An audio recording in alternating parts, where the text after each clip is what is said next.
In my first video, I went into detail about the leftist politics that are often on display throughout much of the first 9 seasons of Roseanne. If you haven't watched my video, maybe give it a shot. Much like the series itself, it ended on an unsatisfying note with no meaningful conclusion. Aside from that, working class people are constantly getting crushed in a system that isn't designed to help them. This important message was brought to us by a woman who acted like the dictator of her show. It's one of the many contradictions of Roseanne Barr and her TV series, and one that a viewer such as myself struggles with. Can we salvage something of the Roseanne show in the face of Roseanne Barr's general awfulness, and truly have a show about the working class made by people who, as far as we know, aren't shitty? Can the TV sensibilities of the past still have something to say in the modern day? We had an indirect answer to that question when ABC brought back Roseanne for its 10th season in 2018. But before we get to that, let's have a quick catch-up with the cast of Roseanne before that 10th season revival. One of the true tragedies following the ending of Season 9 of the series was the death of actor Glenn Quinn, who played Mark Healy. He passed away in 2002 of a drug overdose at the age of 32. Although he wouldn't be a part of the show's revival in 2018, the character was not recast, and the character of Mark died between seasons 9 and 10. Darlene's son was given the name Mark in honor of him. In that 20-year gap, Roseanne Barr became increasingly well known for her political commentary, even running for president under the Green Party banner in 2012. In 2011, Barr reflected on her time in television in an article for Vulture, commenting briefly on the possibility of a Roseanne reboot. Hollywood hates labor, and hates shows about labor worse than any other thing, and that's why you won't be seeing another Roseanne anytime soon. Instead, all over the tube, you will find enterprising, over-medicated, painted-up capitalist whores claiming to be housewives, but I'm not bitter. While that might make her sound like a Darlene Ann Cap, she isn't quite the ally most on the left would be looking for. Here's some comments she had about the trans community. She also spoke to a number of right-wing conspiracy theories, from Pizzagate to the supposedly suspicious murder of Seth Rich. And of course, her support for Donald Trump in the 2016 election is well documented. Many of these noxious tweets have since been deleted. Sarah Gilbert, who played Darlene, had some success of her own by creating the TV daytime talk show The Talk for CBS. It was on that show she had a brief reunion with John Goodman. God, I don't know how to say this. I'm a talk show host. It was this short clip that would eventually lead to the series being revived on ABC for a 10th season, 20 years later. The cast was reunited, and it seemed like all of America was ready to forgive, forget, or in some cases celebrate Roseanne's rather curious political leanings, all in an effort to warmly welcome the return of one of the biggest sitcoms of the 90s. For the previous 9 seasons, I've been trying to find some sort of value or meaning that a viewer can discover within them. Season 10 takes the characters and context of those seasons and brings them all the way into the present. But does this show exist carrying the baggage of the past, or does that baggage make it something more than a show starting from scratch? And can it escape the shadow of its titular star, Roseanne?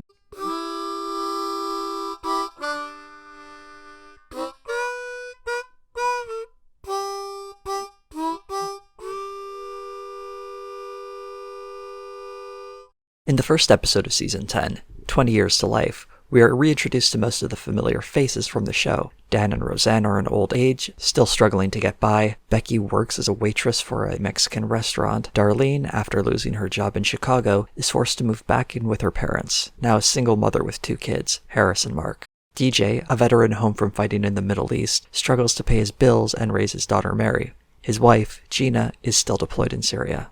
And Jackie is still single, trying to find someone to love her. A few series regulars have cameos throughout the season, updating us all on their whereabouts, but in most cases, they seem to be right where we left them 20 years ago, struggling to survive in a town where the rules seem written for people who aren't them. Likely informed by Roseanne Barr's political profile, the first episode runs into the political commentary as we learn Jackie and Roseanne haven't been speaking since the 2016 election that put Donald Trump into the White House. As you may have noticed in that nearly 1 hour and 20 minutes I spent rambling about the first 9 seasons, I never mentioned the characters delving into partisan politics, largely because they didn't. Taken from an interview in 1992, Barr told the LA Times that when it comes to the politics of the Connor family, they're somewhere in the middle of it all, not knowing what anything stands for anymore. So really, what they do is go to work and come to be with their family and try to make do.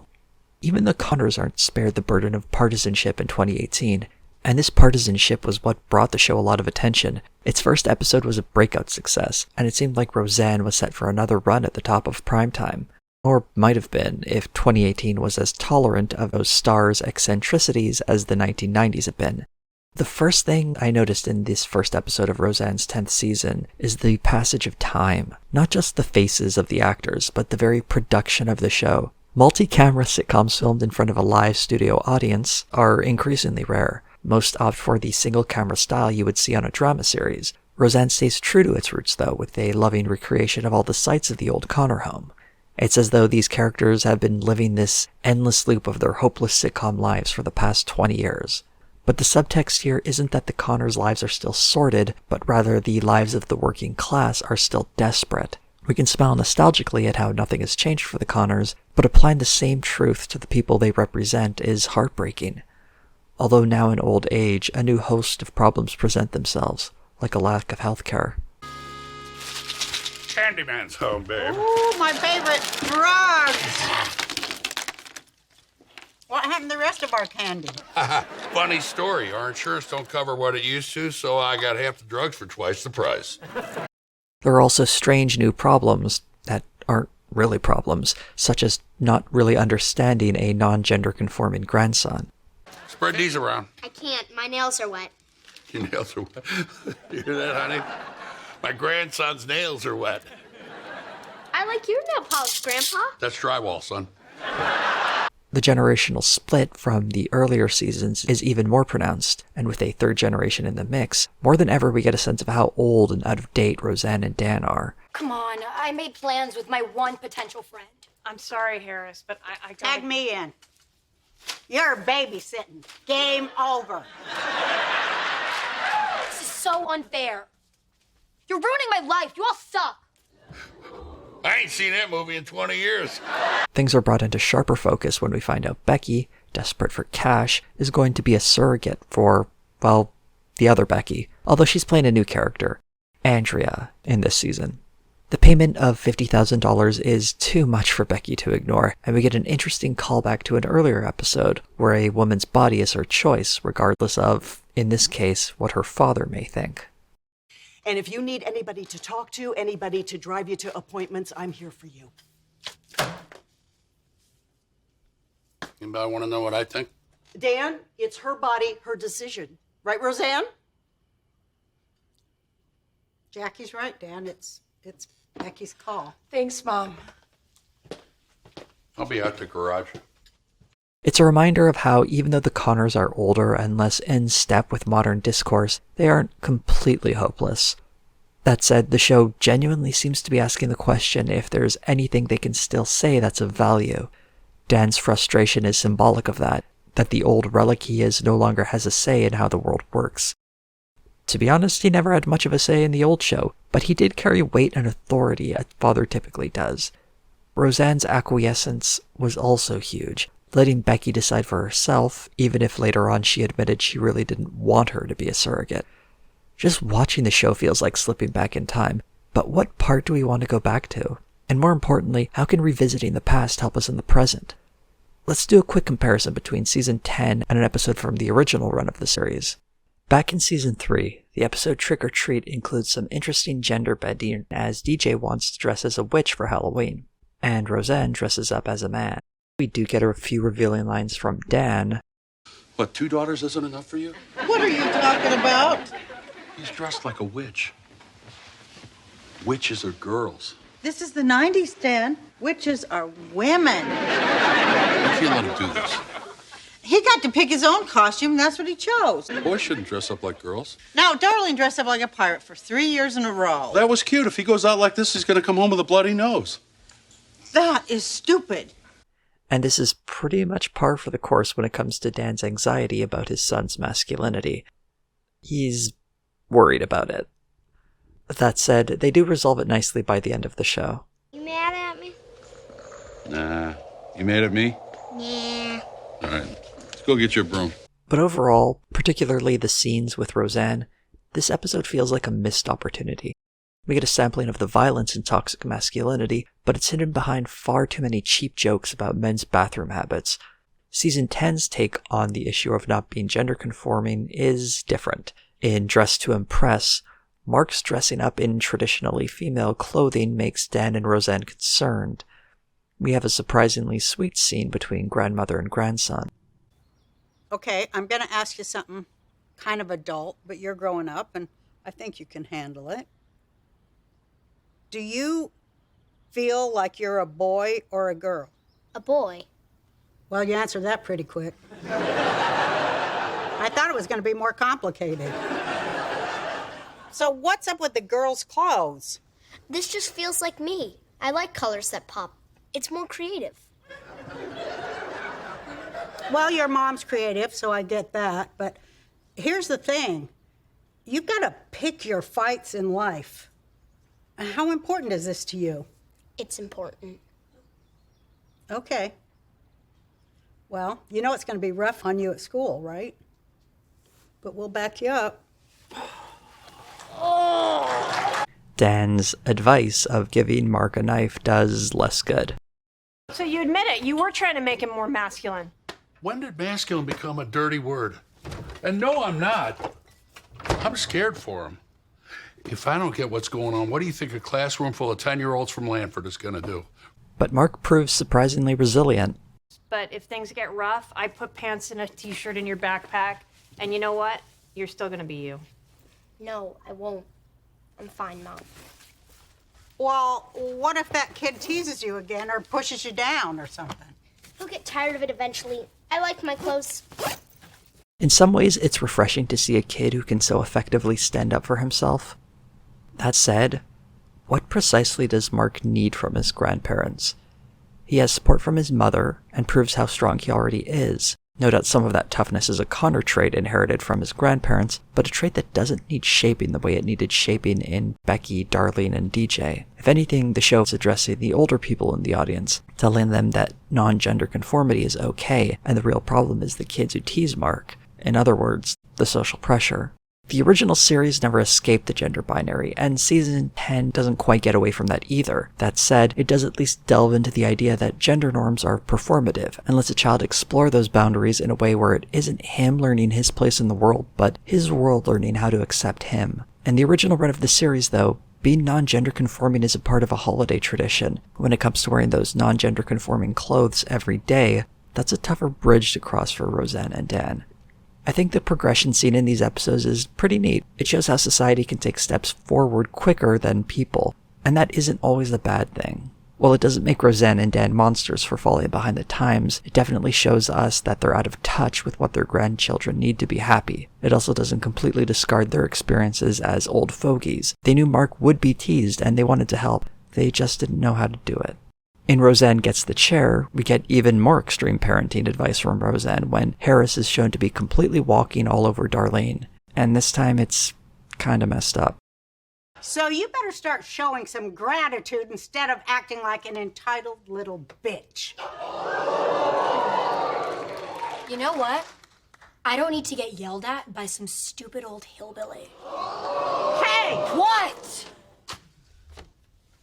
I want you to rinse off this plate in the sink. Whatever. Welcome to the Hillbilly Day Spa! Let's go back to the original run of the series for a moment. In the season 6 episode, The Driver's Seat, this episode includes a plotline where DJ steals Roseanne's car and gets caught by the cops. Roseanne's reaction is pretty dark. And if I'm not around him every minute, he's gonna end up in prison. Shut up and leave me alone. No, I'm not done with you yet. Ow! Ow! Stop! Ow, leave me alone. Honey. Leave me alone.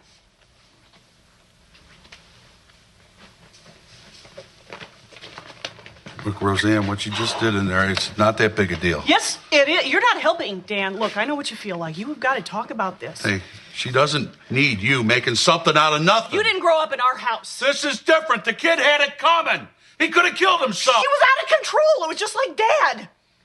Why don't you both just shut up and leave me alone? Roseanne is quick to apologize in another heavy scene. I'm really sorry that I hit you, DJ. I mean, it was totally wrong. I never should have done that. And I'm so mad at myself for doing it. I want to go upstairs. No. You can't go upstairs till we talk this all out.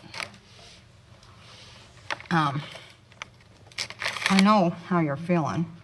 I know you're feeling mad and, you know, kind of embarrassed. Wrong. Well, that's the way that I used to feel when I got hit. Who hit you? Your grandpa hit me. A lot. What'd you do wrong? I think I breathed or something. Do you hate him? Yeah, sometimes. You know, because the worst thing was that, you know, he never, ever said he was sorry for any of it, you know? I don't want you to hate me, TJ. I'm really sorry that I hit you. No matter what, I'm never going to hit you again, ever. No matter what I do? And no matter what you do, ever. I'm sorry you got hit. I'm sorry you got hit, too. I mean, big sorry. Like now would be a great time to ask me for a new puppy's kind of sorry. This episode really demonstrated the cycle of abuse and how victims can still be capable of abuse themselves. There were several episodes that documented Roseanne Connor's abuse at the hands of her father that I didn't get to touch on in my first video, but it's an important bit of context that sadly gets lost in Season 10. This Season 10 revival of Roseanne supposedly has the old working class ethics revived in it, but in this episode we see some real abuse of her granddaughter. Is this really the Roseanne Connor from earlier seasons? Or is this the Trump-supporting reimagining of what she was? This moment reminds me of the strange rebranding of Roseanne as a conservative hero. Sure, she was a dreadful person in the 90s, but unless she was full of shit with her critiques of how the government and society left the working class behind, she obviously wasn't a member of the right. The character of Roseanne was heartbroken when she hit DJ, but now she's willing to hold her granddaughter's head underwater? Have the perceptions of the writers of Roseanne Barr being on the right colored their perspective of the character of Roseanne Connor? Well, people parent differently than they did in your day. Turns out a lot of what you did not work, and some of it was against the law. Yeah, it's against the law because your generation made everything so PC. Instead of spanking them, you tell them to go over there and think about what they did wrong. You know what they're thinking? I can't believe this loser isn't spanking me. We get a conclusion to the Becky surrogate storyline when we tragically learn that Becky is too old to have children in Eggs Over Not Easy, which is just a cruel title, to be honest. Even with interventions, I'd say you have less than a 5% chance of ever getting pregnant. I know you've both been looking forward to this. I'm sorry. It coalesces into a hard truth about Becky's life these past 20 years. I don't know if you can see yourself frozen in the same place since Mark died, but everybody else can. Wouldn't have changed anything. I can't have kids. You said you didn't want kids. I thought I had more time. Was 50 grand really going to change Becky's life forever? Probably would have gotten her a few years, if she were lucky. Things don't magically get better when someone gives you a bit of extra money. What Becky really needs is a change to her life, a change to the world she lives in, where she can find a way of surviving without having to be some sort of baby machine. A subtle bit of commentary about the role of women in our society and how their worth is determined based on whether or not they can squeeze out a baby. On the lighter side for a moment, this episode also reminds us that John Goodman is fantastic with physical comedy. Look at the expression on his face here. No, you're not. You're going to stop interfering with Becky, and you're going to do it now.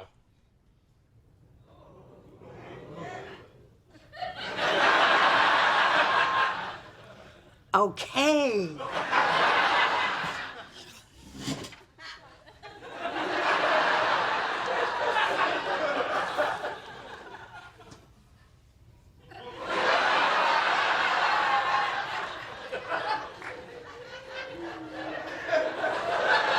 In Go Cubs, the Connors, Roseanne in particular, are confronted with Muslim neighbors, Samir and Fatima. It's here we get one of those episodes where the Connors are faced with their own bigotry, but in a way that's less subtle than previous episode. Roseanne seems especially racist. What if this is a sleeper cell full of terrorists getting ready to blow up our neighborhood? This is what people from Iraq and Talibanistan do.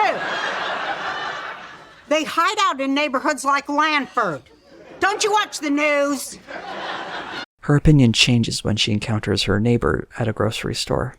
It says insufficient funds. You're $30 short. I didn't know. Sorry. Maybe the American taxpayers forgot to fill it up last week. Excuse me?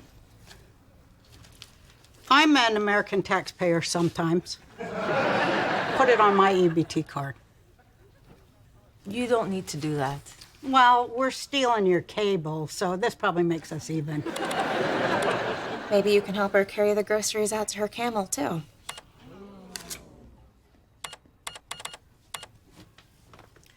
Thank you.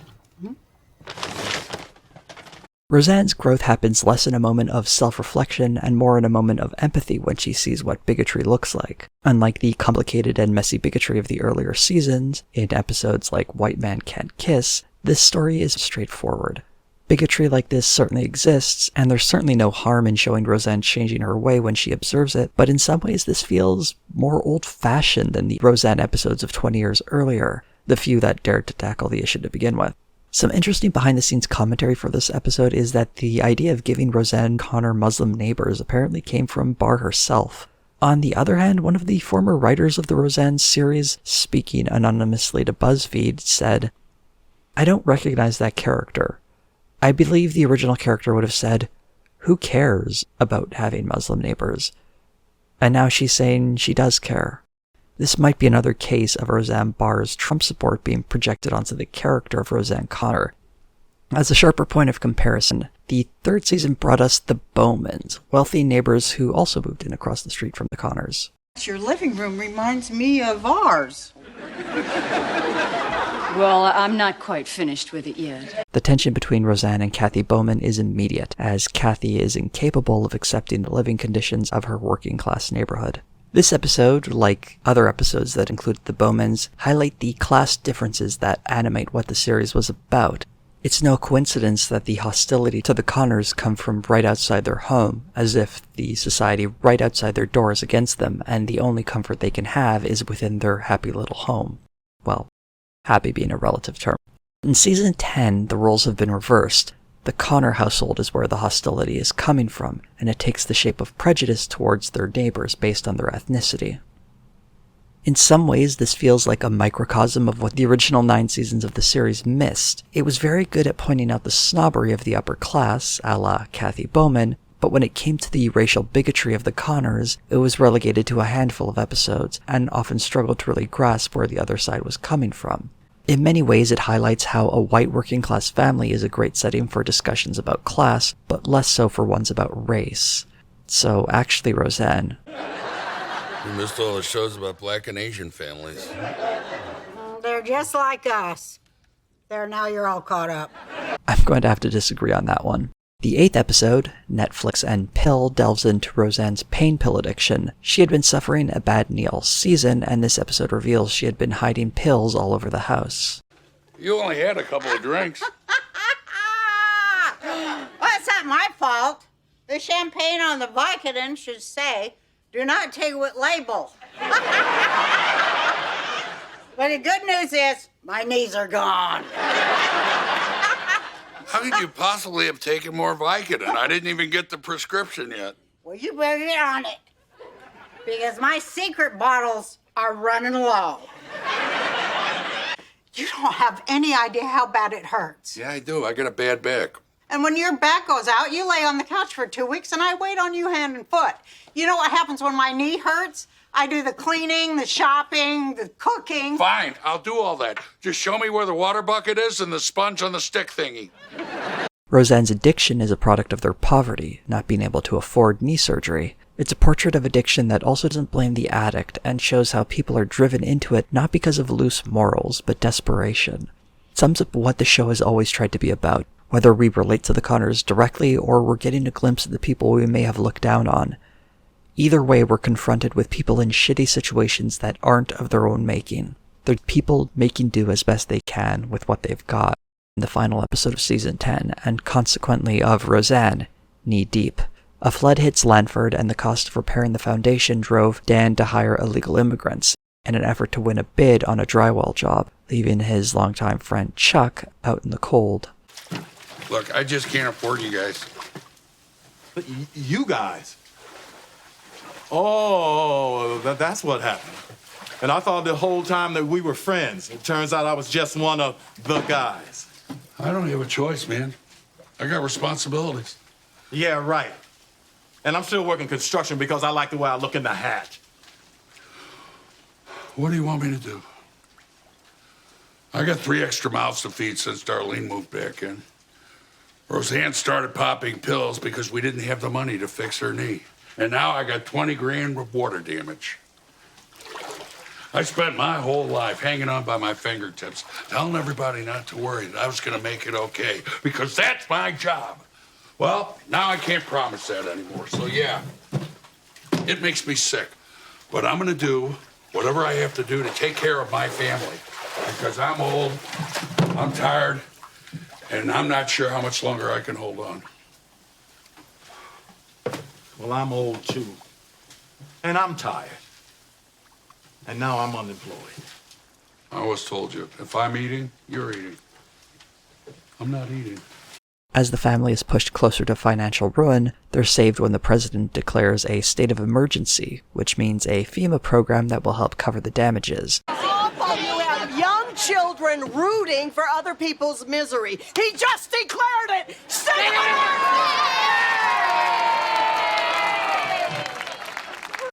With that problem mostly solved, Roseanne can finally go under the knife for knee surgery, and the Connors get the chance to enjoy a meal together, their last meal, at least under the banner of Roseanne.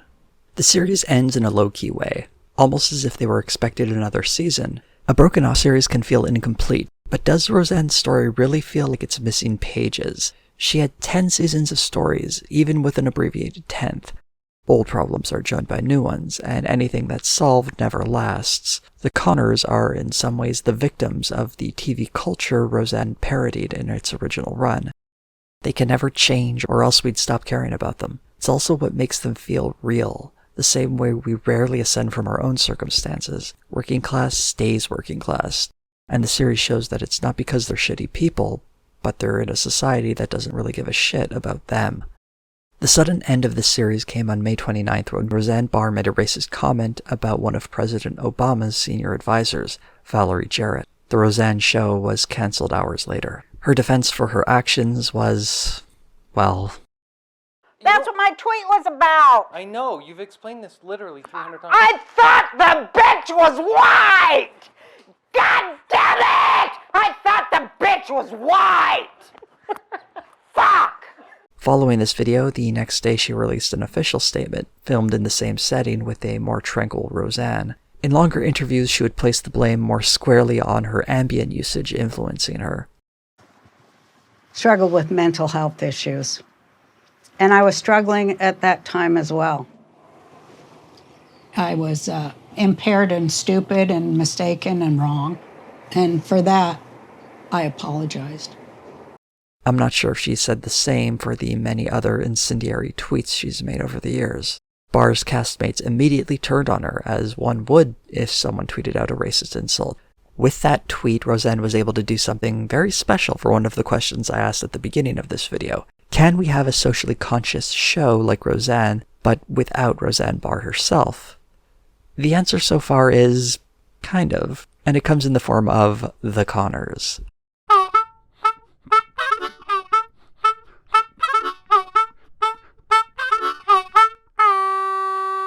In the months that followed Barr's exit, rumors swirled about a new show focusing on Darlene Connor. Darlene's importance and higher profile in Season 10 seemed to set the stage quite nicely, but ultimately what we got was the more neutral title of The Connors, and a shared focus on Darlene and Dan. In the first episode, Keep On Trucking, premiered on October 16th, it picked up right where last season left off, only this time following the sudden death of Roseanne Connor. I just got a call from a friend in the coroner's office. The autopsy found that it wasn't a heart attack. Roseanne OD'd on opioids. Not possible. We knew she had a problem. She was only on pain pills for 2 days after surgery. Then it was just ibuprofen. It's got to be wrong. Well, I wish it was, but they think that she must have taken the pills right before bed, and with her health issues, it was enough to stop her breathing. Roseanne's death is used to immediately spring towards the social issue that had been in the background of season 10 and that was covered briefly in episode 8 of that season, Roseanne's addiction to pain pills. If you'll remember that episode, Roseanne's problem wasn't brought about by her moral degeneracy or any sort of personal issue, but rather her character's lack of access to proper medical care, that she couldn't afford knee surgery when she desperately needed it. That addiction was created in an effort to cope with a real physical problem that could have been addressed with proper medical care. In this episode of The Connors, it highlights the underground pill community in Lanford, and most strikingly how these people aren't horrible drug dealers, but people trying to help each other survive. Nobody can afford their meds. We all help each other. When Sally Benson needed Lipitor for her husband's cholesterol, they got some from Maria Ramirez, and they gave her the anxiety meds she needed for her son because they dropped her insurance. Rosie needed painkillers. I had some, so I gave them to her. So? You're part of a neighborhood drug ring. Congratulations to you. You know what, Dan? You can judge, but Roseanne called me. She told me that her knee wasn't healing up fast enough and I was the only person she could turn to. She said that she needed those pain pills to get back to work because you guys were running out of money.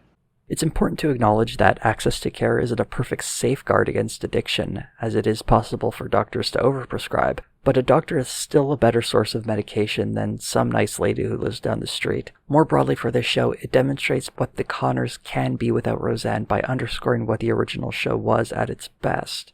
The character of Roseanne is the premise upon which real issues affecting working-class people can be discussed. Whether she's alive or dead matters less than the fact that she's a catalyst for this discussion to begin. A dead character can't direct conversations in a show, so her dying kind of ends that. It does open the door for the rest of the family to center those discussions around themselves and the problems that they face, all while keeping their trademark sense of humor. I just want to make sure that you're okay. It hurts. I know, hon, it's going to hurt for quite a while. No, corn holders my shoulder. Oh, yeah, sorry. Yeah. Okay. One thing season 10 of Roseanne made a nominal attempt to do was offer a fig leaf to right-wing audience members, and the first season of The Connors does something similar. In the third episode, There Won't Be Blood, Halloween, a favorite holiday in the Connor household, sets the stage for a small controversy about Halloween costumes. I just texted a picture of my Fortnite costume to Joey. He told me that since it's based on a violent video game, they're not going to let me into the school carnival. Okay, I'm sorry, honey. I have to run. I promise you I will take care of this as soon as I get home. No, this is an emergency. They banned a whole bunch of costumes. You were supposed to get an email. Darlene's son Mark is soon refused entry into a school carnival where he dresses as Frida Kahlo. Hey, look at you! Listen, we love having Mark at the school, but he can't come in wearing that. Why not? Your son, dressed as Frida Kahlo, could be perceived as offensive. He is dressed as an Hispanic woman. That falls under cultural appropriation. No, it's cultural appreciation. He loves Frida Kahlo. The guidelines were clear. He has not experienced what a person of that ethnicity has experienced. Therefore, he does not have a legitimate entitlement to use or wear any element of their ethnic identity. Could you just let the grapes go by, please? That's not a comment on migrant workers, is it? All right, go ahead. Thanks.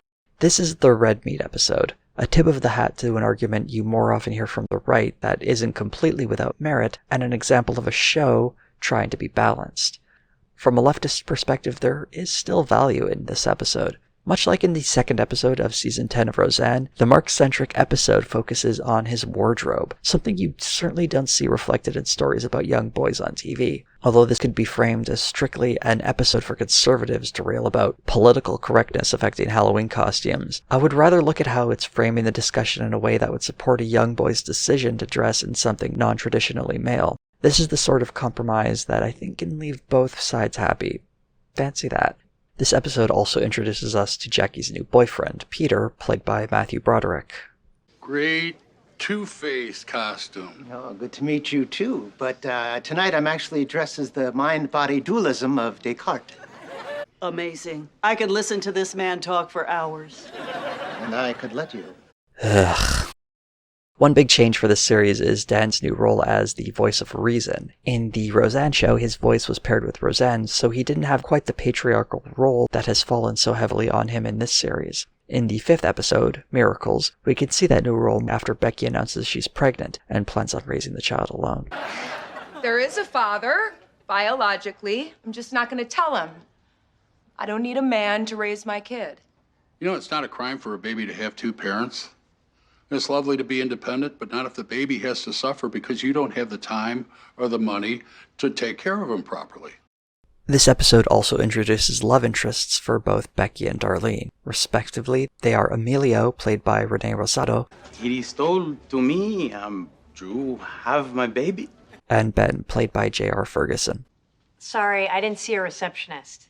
People kept mistaking us for the New York Times, so I had to let her go.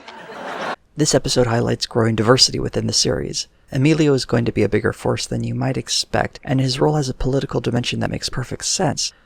Previous incarnation of the show often did shy away from racial issues, but this one isn't. That seems like an improvement to me. An important realization that when talking about the working class in the United States, you shouldn't leave out the Hispanic population and the unique problems they face.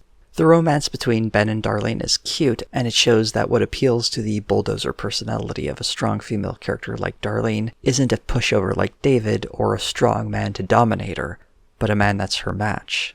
I would love the 3 shrimp tacos. Pick something else. A lot of shrimp is peeled by Thai kids forced into slave labor, so you think you're eating scampi, but really you're exploiting children. I got an idea. What if I just had one small shrimp taco and I feel bad about it? Have the chile relleno. They're really good here. They're vegan. Yeah, I don't really like those. No, you will.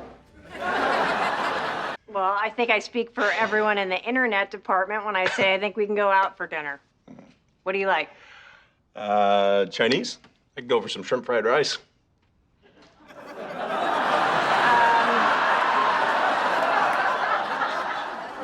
You probably don't know this. Most of the shrimp we eat isn't processed ethically, so you don't want to get that. Oh, you're confused. You thought I was a child when I'm actually a grown-ass adult. Yeah, I didn't mean to push. That's not who I am. Oh, great. Ben is her boss, though she does get a promotion within the first episode and is clearly on her way up to being his equal, but the fact that he's still her boss says something about economic disparity. Ben obviously isn't rich, but he seems to be a step ahead of Darlene in the world. The wage gap exists in all classes, even the working class. This can be viewed through that lens rather than the gender dynamics of a man having power over a woman. It isn't trying to reinforce the patriarchy, it's about how capitalism uses the patriarchy to present supposedly natural power dynamics between men and women. Women's work is less valuable, and look at that, the man is the boss. Continuing on that theme of working class issues that don't just affect white people, in episode 10, Don't Shoot the Piano Teacher, we learn specifically that Emilio is an illegal immigrant. Is he here illegally? Well, who cares if he's illegal? Who cares if he's a busboy? A lot of people with difficult beginnings have risen above their station in life, Dan. I mean, nobody in our family, but I've read about it, and it's pretty inspirational when it happens. And we see Dan evolve on the subject. Look, I gotta be honest with you. I don't like the way you got here. You broke the law, and you could be putting me in a bad situation, but I want to help my daughter, so I have to help you. I understand. Dan's position on hiring undocumented immigrants is less of a difficult question when it comes to helping his daughter. Dan also realizes something. Rather than the hideous drug dealer caricature presented by, say, the President of the United States, Emilio is a hardworking guy who's come to the United States to make a better life for himself. Dan doesn't have to like the way Emilio entered the country, but he also can't deny that his family's lives would be better if he was there. Becky's fear of Emilio being deported is a callback to her fear of being left behind again, the same way Mark left her behind when he died. While the deportation angle doesn't enter into her mind in a racist context, it does color her relationship with him. How can she think of building a life with him, even if he says he'll be around, when he might be gone the next day? Why are you pushing him into my life? Because you're being stubborn and stupid. I'm sorry, I'm a life coach. You're being overly rooted and intelligent adjacent. What is your problem? You know what my problem is? I've been doing fine. So why should I start depending on somebody who might not be here when I need him? Living in fear prevents undocumented immigrants from reaching a greater potential. The season finale, We Continue to Truck, ends with a few major bombshells. Jackie breaks up with her boyfriend, Peter, after she finds out he's been cheating on her. I'm with you and not her. A stupid affair doesn't mean I love you any less. Don't throw what we have away by being so narrow-minded and provincial. Don't play your mind games with me. This isn't my fault. Isn't it, Jackie?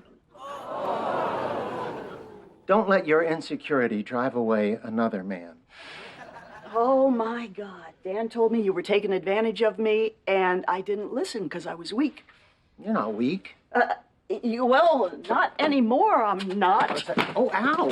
Ow, that hurt. That Good, hurt. well then that means I'm doing it right. This leads Jackie to a bit of a breakdown, and it really highlights what the first season has been about, and that's loss.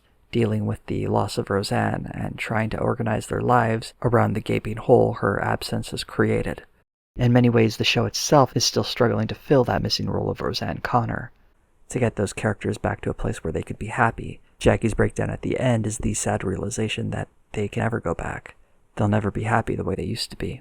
Me and my sister, we owned the place. We called it the Lunchbox. And it was the last place I was happy.